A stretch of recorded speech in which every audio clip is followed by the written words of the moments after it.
ഈ നീതിന്യായ വ്യവസ്ഥയുടെ ഭാഗമായി നിൽക്കുന്ന സ്വാഭാവികമായിട്ടും എല്ലാ ഇന്ത്യൻ പൗരനും അതിൻ്റെ ഭാഗമാകണം, അതിനോടൊപ്പം ലോയലായി നിൽക്കുകയും ചെയ്യണം. പക്ഷേ ഇന്നിപ്പോൾ താങ്കൾ പുറത്തിറങ്ങിയതിന് ശേഷം ജയിലിൻ്റെ പുറത്ത് പടക്കം പൊട്ടിക്കാനടക്കം ആളുകൾ കാത്തു നിൽക്കുകയായിരുന്നു. അവരുമായി ഏതെങ്കിലും തരത്തിൽ ബന്ധമുണ്ടോ?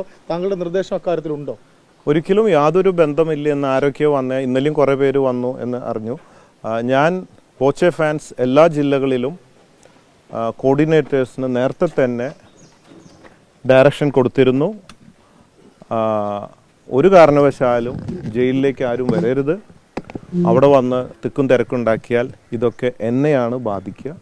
അതുകൊണ്ട് ആരും തന്നെ അങ്ങോട്ട് വരേണ്ടതില്ല, എല്ലാം ഞാൻ പുറത്തു വന്നിട്ട് സന്തോഷപരമായിട്ട് നമുക്ക് പിന്നെ കൂടാം എന്ന് ഉള്ള നിർദ്ദേശം എല്ലാ ജില്ലകളിലും ബോച്ചെ ഫാൻസ് ചാരിറ്റബിൾ ട്രസ്റ്റ് കോർഡിനേറ്റേഴ്സിന് ഡയറക്ഷൻ നേരത്തെ കൊടുത്തതാണ്.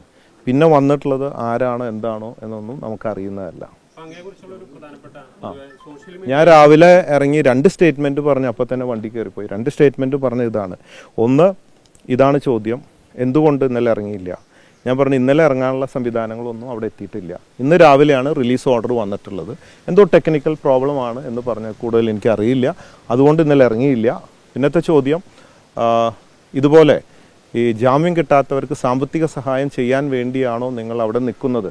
അതിനു വേണ്ടിയല്ല, അങ്ങനെ ഒരു ഉദ്ദേശം നമുക്കുണ്ട്. നല്ല കാര്യങ്ങൾ നമ്മൾ പലതും ചെയ്യുന്ന പോലെ ചെയ്യാൻ ഉദ്ദേശിക്കുന്നുണ്ട്. അതിനു വേണ്ടുന്ന 1 കോടി രൂപ നമ്മുടെ ബോച്ചെ ഫാൻസ് ചാരിറ്റബിൾ ട്രസ്റ്റ് അനുവദിച്ചിട്ടുമുണ്ട്.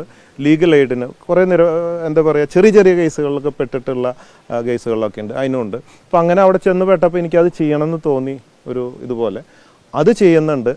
പക്ഷേ അതിനു വേണ്ടി ഇത് ചെയ്യുകയോ കോടതിയെ ധിക്കരിക്കുകയോ ഒരിക്കലും ഇന്ന് വരെ ഉണ്ടായിട്ടില്ല. അങ്ങനെ ഒരിക്കലും ഞാൻ ചെയ്യുന്ന വ്യക്തിയല്ല.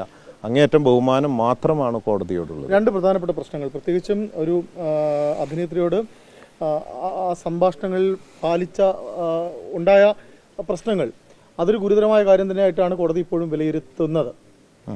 എൻ്റെ ഫ്രം ദ ഹാർട്ട്, എൻ്റെ ഉദ്ദേശശുദ്ധിയിൽ ഒരിക്കലും ഒരാളെയും വിഷമിപ്പിക്കുന്ന രീതിയിൽ ഞാൻ സംസാരിക്കാറില്ല, അങ്ങനെ ഉദ്ദേശിച്ചിട്ട് സംസാരിക്കാറില്ല.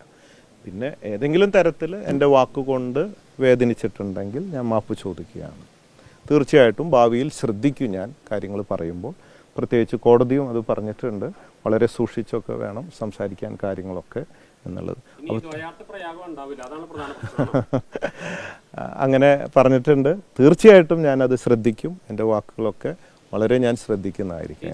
ജീവിതം ശരിക്കും ഒരു മാറ്റം വരുത്തിയിട്ടുണ്ട്. അതായത് ഈ സോഷ്യൽ മീഡിയ മുഴുവൻ പരിശോധിച്ചാൽ ബോബി ചെമ്മണ്ണൂർ എന്ന് പറഞ്ഞ വ്യക്തി, ബോച്ചെ എന്ന വ്യക്തി ഒരുപാട് ദ്വയാർത്ഥങ്ങൾ ഉപയോഗിക്കുന്നുണ്ട്. അതിപ്പോൾ ഈ വിഷയം വന്നപ്പോഴാണ് അത് ആളുകൾ കൂടുതൽ വിഷയങ്ങൾ ചർച്ചയും കോടതിയുടെ ശ്രദ്ധയിൽപ്പെട്ടത്. ഇനി അത്തരത്തിലുള്ള പ്രയോഗങ്ങളൊന്നും ഒഴിവാക്കുമോ? തീർച്ചയായിട്ടും, കാരണം അത് കോടതി പറഞ്ഞു, അപ്പോൾ എനിക്കത് ബോധ്യപ്പെട്ടു.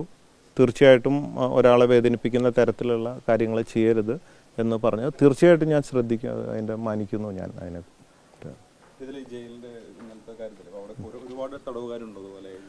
ജാമ്യം കിട്ടാത്ത ഒരുപാട് പേരുണ്ട്. ഇപ്പോൾ 26 പേരെ ഞാൻ അവർക്ക് വെറും 5000-10000 രൂപ കൊടുത്തു കഴിഞ്ഞാൽ അവർക്ക് ഇറങ്ങാം.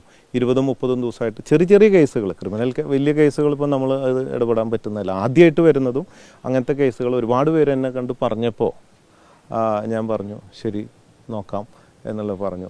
പിന്നെ ഞാൻ ചെന്നപ്പോൾ എൻ്റെ റൂമിൽ തന്നെ ഒരാൾക്ക് എടുക്കുന്നുണ്ട്. ആള് എന്തോ ഇതുപോലെ തന്നെ എന്തോ കമൻ്റ് ഇട്ടിട്ടുള്ളതാണ്, ഒരു ഇതിൽ കമൻ്റ് ഇട്ടിട്ട് എന്തോ മോശമായ ആണ്.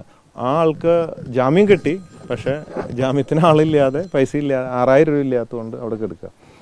അപ്പോൾ അങ്ങനെ കുറേ പേര് എന്നപ്പോൾ നമ്മൾ അതിന് വേണ്ടിയിട്ട് നമ്മൾ ചെയ്യാം പറ്റുന്ന സഹായം ചെയ്യാം എന്നുള്ളത് അത് അറിയുന്നവർക്കറിയാം. ഇവിടെ മാത്രമല്ല, നമ്മൾ പല മേഖലകളിലും ചാരിറ്റി പ്രവർത്തനം നടത്തിക്കൊണ്ടിരിക്കുന്നുണ്ട് എന്ന രീതിയിൽ ഇതും ഉദ്ദേശിച്ചു അർഹിക്കുന്നതാണെന്ന് തോന്നി, അത്രയേ ഉള്ളൂ. അല്ലാണ്ട് ഒരിക്കലും കോടതിനെയൊക്കെ ധിക്കരിക്കാൻ ഞാൻ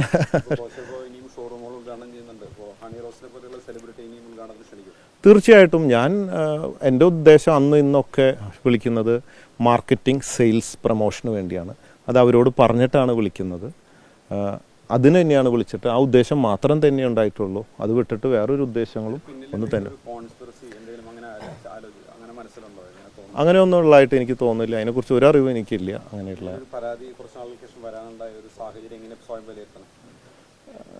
അറിയില്ല എനിക്ക് അതിനെക്കുറിച്ച്. ഇത് കോടതിയിൽ ഇരിക്കുന്ന കാര്യമായതുകൊണ്ട് നമുക്ക് അതിനെക്കുറിച്ചൊന്നും കൂടുതലായിട്ട് പറയാനില്ല. വന്നോ? ഇല്ല, ബിസിനസ്സിനെ ബാധിച്ചിട്ടില്ല. ഇപ്പോഴാണ് കുറച്ച് നേരത്തെ വിളിച്ചപ്പോൾ ബിസിനസ്സുകളൊക്കെ നല്ല രീതിയിൽ നടക്കുന്നുണ്ട്, അതിനൊന്നും ബാധിച്ചിട്ടില്ല. നമ്മുടെ കസ്റ്റമേഴ്സും ഷെയർ ഹോൾഡേഴ്സും എല്ലാവരും വളരെ പോസിറ്റീവായിട്ട് നമ്മൾ സപ്പോർട്ട്, ആ വിശ്വാസത്തിൽ തന്നെ